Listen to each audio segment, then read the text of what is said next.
Good evening, everyone. My name is Marc Casolani, and I am sort of Maltese version of a nomad. So much so that I've been traveling for a good part of 13 years now. Enough to drive my friends pretty nuts, because they just can't keep track of if I'm here on this gorgeous island of Malta, or out traversing the globe trying to capture the next best situation. The thing is, I'm not actually here to talk about my 13 years of traveling. I'm actually here to share an idea that was created from these travels. It's an idea that has pretty much shaped the life that I lead today. It's an idea that says, what does it mean to be who you are? And what does it mean for you to be human? It's a meaning that became apparent to me through these years of traveling, and on many occasions, just going with the flow.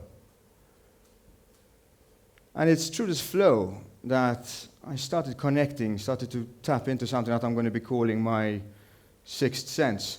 Not the Bruce Willis movie where you see dead people. No, it's something that is a bit of an elevation of the human consciousness. But I'll elaborate on that in a bit. Let's flash back to 2013. 2013, I had a thriving photography business. And this was thanks to two of my mentors. One of them taught me how to integrate photography with business, and the other taught me how to stay on my feet and stick to the projects that are close to my heart. And that, coupled with the fact that I feel like I came from a very hard-working family who instilled good values that I've taken with me in life and my travels, I made a passion a career. And at the same time, I was living a Maltese lifestyle. So, as you know, we're always chasing plans over here. You've got, it's something that, it's a choice, you don't have to do it, but it's very hard not to do. So, you've got your social gatherings, you've got your events coming at you from all angles, and then you have your busy work schedule and deadlines. But at the same time, I had my life hopes, and these hopes brought the fact that I was saving up to buy my first home. I was putting a bit more money aside so that I could hopefully raise a family in the future. And as always, I was putting a bit more money aside so I can sneak in a little cheeky adventure.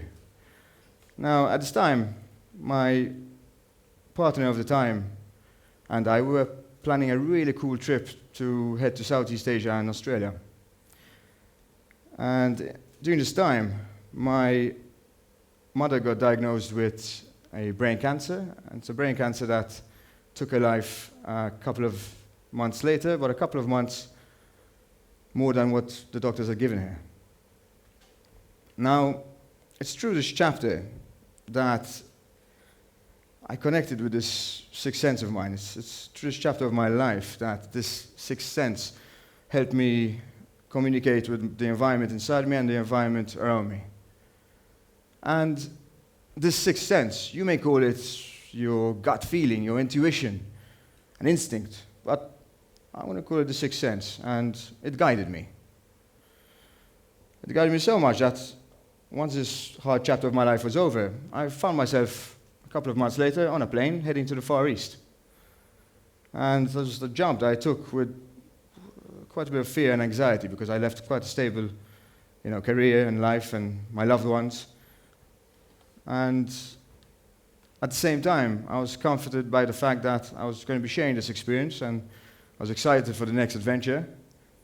And I guess one of the main things that makes me is that I'm probably more curious than a cat, and it's this curiosity that has taken me to different parts of this globe, and this was one of them.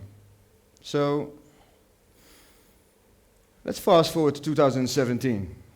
2017, I was standing on this part of Western Australia, and I was butt naked on this gorgeous, gorgeous, sandy, plastic-free beach. And I remember looking, both sides, and this beach stretched kilometers. And I was breathing this fresh air and the sea breeze and sand dunes behind me. Behind that was just like the open plains of the outback in Australia. And I remember standing over there, butt naked, and I remember thinking to myself, wow, this sixth sense has done it again. Because it's what guided me to where I was. 2 days earlier, I was thinking that 2 days earlier, I was on this 300-kilometer dirt track. Now, to put it into perspective, 300 kilometers is like driving from the south of Malta to the northern tip of Gozo around 11 times, non-stop. Now, take that thought and add the feeling of the worst road that you've been on in Malta. And that's what it was like for the whole stretch. Now, I remember being a bit beyond the halfway point of this dirt track, and I remember looking to the right, and I'm seeing these sand dunes in the distance. And that's when I started to get a bit excited, because the coast, I realized, was closer than I thought, and I was starting to look for some sort of trail, something that looks a bit safe to try and get there, but nothing was coming about. A couple of kilometers more, and there was this little dirt track that seemed to have lead to that direction. So I stopped, I got out my maps, checked all these different maps, trying to figure out what type of track is this. I had no information. But I found the track, and it looked like it led to the coast. But I couldn't tell what type of track it was. And it could have just been an old stockman route, a route that was traveled by horseback over 100 years ago. At the same time, it could have gone to the coast and led me to an inhospitable place that I couldn't set up camp. But this sixth sense urged me on, and I went for it, and I checked it out. And that's how 2 days later I was standing butt naked on this beach, thinking this thought. And I enjoyed a good part of 2.5 days over here, just doing the whole camping thing. I was in my elements. I was reading, writing, fishing, cooking, doing all of this. And on the third day, amongst all of this serenity, I started hearing the sound of engines. So I played a little game with myself, an odds game, trying to figure out how long it's going to take for them to show up. I lost. And before I knew it, there were these 5 four-wheel drive trooper vehicles. And they came round the point. And they rolled up not too far from where I was camped. And out came 50 people, 40 of them children, all Aboriginal. And as they got out and started running around and everything, and I did the whole outback courtesy thing, smiled, waved, they did the same thing. A couple of them looked at me and said, "What's this guy doing all alone out here?" And moments later, this really sweet-looking elder lady came up towards my camp. And she was one of the female elders, one of the leaders of these people. And she started, she started chatting to me. And she's like, "G'day, fella. How's it going? What brings you to this side of the world?" So we started chatting and sharing stories. And I started explaining that I was there because I had just been a couple of months in the outback. I kitted out this 4-wheel drive Pajero with a roof tent, solar panels, and food and water to last me about 2 weeks in the bush. And I was explaining that I wanted to capture as much as I can. I'm a photographer. I wanted to capture as much as I can so that maybe one day I could share the images and share some stories. And as I told her this, she's like, "Good on you, mate, doing the proper Aussie way." And then she started explaining why why they were there. And she was telling me that she comes from this tribe, a Nawala tribe, and that their people have been carers of this land for thousands of years. And currently their settlement is about 200 kilometers away from where I was camping, and this area I was camping in was spiritual grounds, places where they bring the kids as they did on a certain moon phase, and they spend a couple of nights camping out over here and teaching the kids how to fish, how to understand the stars, how to speak and talk to the trees, to know when food is edible or not at whatever time of the year, how to listen to the wind. And then after every night she tells me they would just sit around the campfire and share Dreamtime stories, they call them. And these Dreamtime stories were stories that spoke about their tribe, and that has been passed down over thousands of years from generation to generation, all through word of mouth. It's amazing. And then I was starting to realize, like, wow, so they were talking, and she was explaining to me how they connect to their 5 basic senses that make us human, and also to this 6th sense.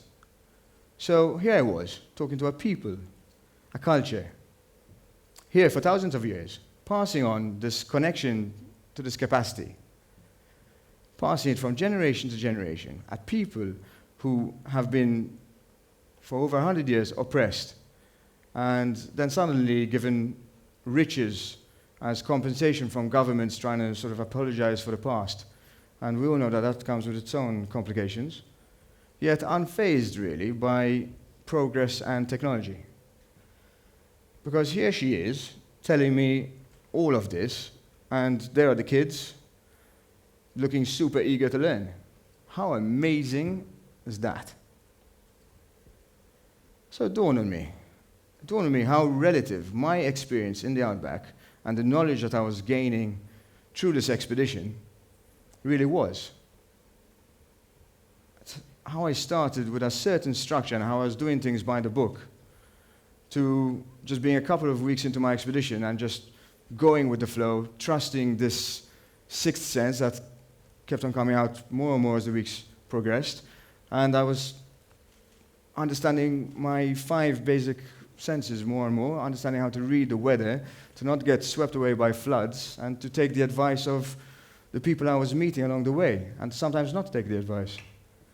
So this expedition was kind of an awakening to a knowledge on how to connect to something that these people have had all this time.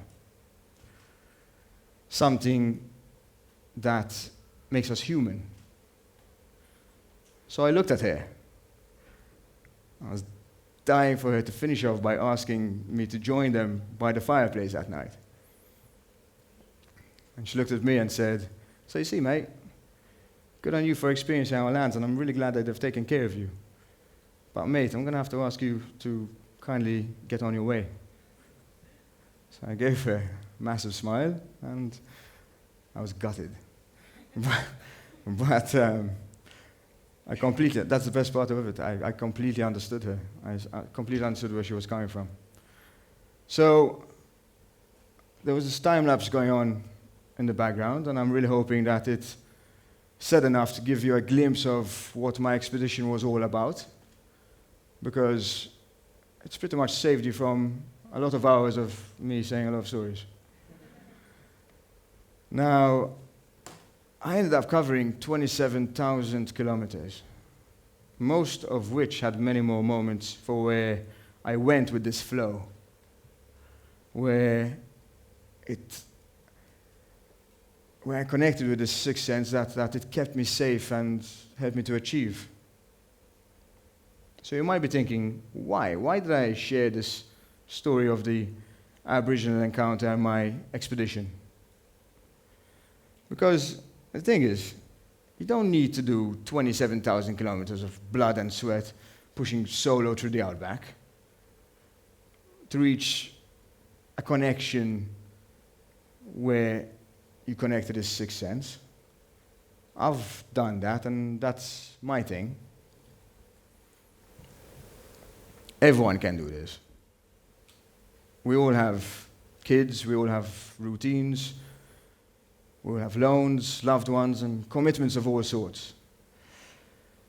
So, just imagine, what if you take your passion, use that passion as a support, use this support to break these boundaries that we all have in place, put in place for whatever reason, be it our minds or be it any other factor. And let's go beyond these boundaries. Let's go to a place to see if you can connect with this sixth sense and any other knowledge that comes with it. See if you can create a harmonious balance with this awareness and the fast-paced life that a lot of us lead today. I feel that it has created a balance in mine. I feel that I found out what it means to be Marc Casolani and what it means for me to be human. So, do yourselves all a favor and go get lost. Thank you very much. Thank you very much for your time.